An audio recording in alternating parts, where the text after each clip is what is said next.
I don't know what the fuck to do with that. What the fuck is that? Bryan, who needs Vegemite when you have halushki? Who needs... Wow, guys, that's fantastic. It's nice that you guys can actually write something legible for a change. So, my wife tells me all the time that I need to speak slowly because I speak like a machine. So if it sounds like I'm giving you a lesson in psychology, it's just because she tells me to speak slowly. So, this is how it's going to be, guys. So it's going to be a slow drift into sleep. So basically, when Australians think of foreign places to go, we think about Sweden, we think about Norway. I ended up in Vrakonia. For those of you who don't know what Vrakonia is or means, just so you know, Polish people in particular, if you type in Vrakonia in Google Translate, it translates to wreck, as in shipwreck, as in a catastrophe. And the other thing you should know about Vrakonia is that when I first came, my friend said to me, you know, Vrakonia is a much better place now. Now they don't steal your car anymore, just your wheels. And so when I think about what could have been, I could have been in Scandinavia, I could have gone to see the Northern Lights, the Aurora Borealis, the Polarna Žara. Thank you for that. But instead, in Vrakonia, I had Slovnaft. For Polish people, Slovnaft is this big gas refinery. I think Chernobyl, but for gas. So Easter is a fun tradition. So Easter in Australia is all about hunting for Easter eggs. It's all about finding the cute little white Easter bunny. Easter in Slovakia is all about finding that cute little white Easterner girl in order to beat her with sticks. And this stick is called a korbač. Now, if you ask a Slovak what a korbač is, they'll just repeat the word until you somehow have to understand it. So they say, korbač, korbač, you don't know korbač? Korbač is not an international word, korbač is not an English word. And you beat these little girls, and this is really a thing, in order to keep them beautiful and healthy for another year.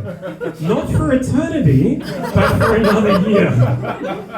And you know, in Australia and any other civilized country, when you beat a woman or beat a girl, you go to jail. In Slovakia, after you've beaten the girl to make sure she's beautiful and healthy, she gives you money and chocolates.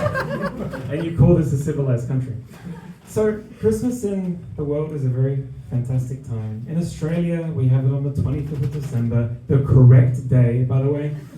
You wake up in the morning, you can open the presents, the smell of cookies is in the air, and you eat all day, then you go to the beach. It's just a wonderful time.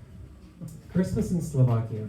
You wake up on the 24th, it's the wrong day, you can't open shit, there's no fucking beach for 6 hours, the smell of sour cabbage soup is in the air, and then you can't eat all day, and then you finally get to eat at 6 p.m, and the first meal you get is Prosecco, because that's normal, and you're drinking this Prosecco on an empty stomach, and then you have the entree, which is something called oplatki. And for those who don't speak Slovak, it's basically sweet cardboard. You've made the sweet cardboard nice, you've added apples and garlic and honey because that's a normal fucking combination with sweet cardboard. Then you have the main meal, which is this dirty, muddy river fish you call kapor. And it's a terrible fish. I don't know why the fuck you eat it. You put your knife into it, you're immediately attacked by a million fucking bones. And when you get a bone stuck in your throat, you have the joy to visit a Slovak hospital. Which begs the question, how would it feel if you were in jail for something you didn't do? So then you go into a Slovak hospital as a foreigner, and let me paint the picture. You go down the hallway, there's no fucking windows, everyone's shouting, there's multiple coloured doors left and right, and these thick, soundproof doors, and everyone's screaming. And you think as a foreigner, well, should I knock on the door or should I not? Will I get screamed at? And imagine you go into the door and the doctor invites you in. He drugs you with crystal meth. And slowly they steal your organs, and later you'll see them in 3 hours on Bazosh. It's true because people harvest organs. So this is the first meal of fish. Then you have potato salad, zemekovi salad, the filet mignon of Slovakia. So you have like everywhere in the world, potato salad is potatoes with a little bit of dressing. In Slovakia, no.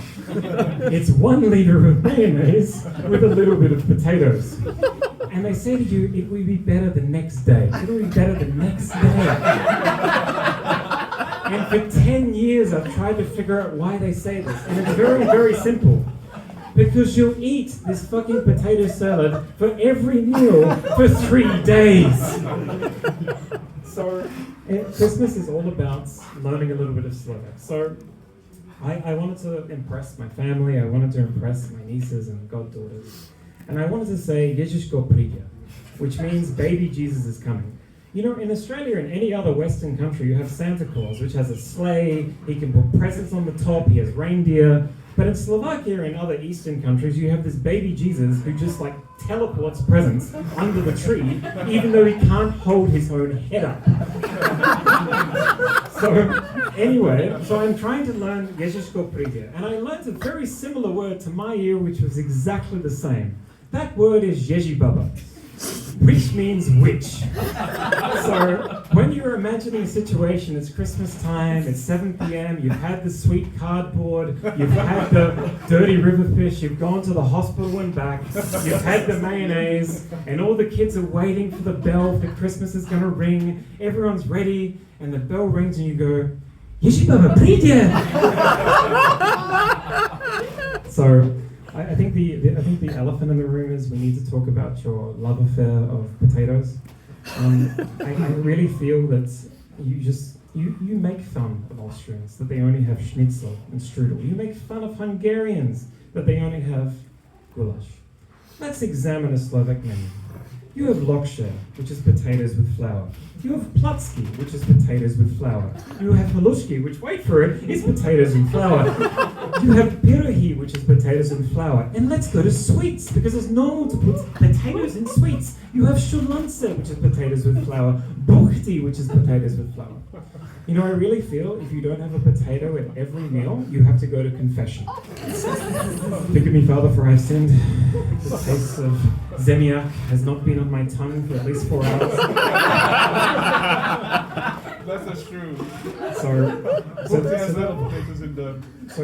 that's basically Christmas and learning Slovak and whatever. So if I can leave you with one thing tonight, after 10 years of learning what it is to be Slovak, there's all this small talk, and Polish people, you need to understand. The first thing you need to say in small talk to get to know a Slovak, say how everything is getting more expensive and how everything was cheaper before the euro. This will keep you on for like 20 minutes. Then you can say all the politicians are stealing your money. That'll keep you for another 20 minutes. And this will keep you for another hour. For 1 month in the entire year, Slovaks get very patriotic.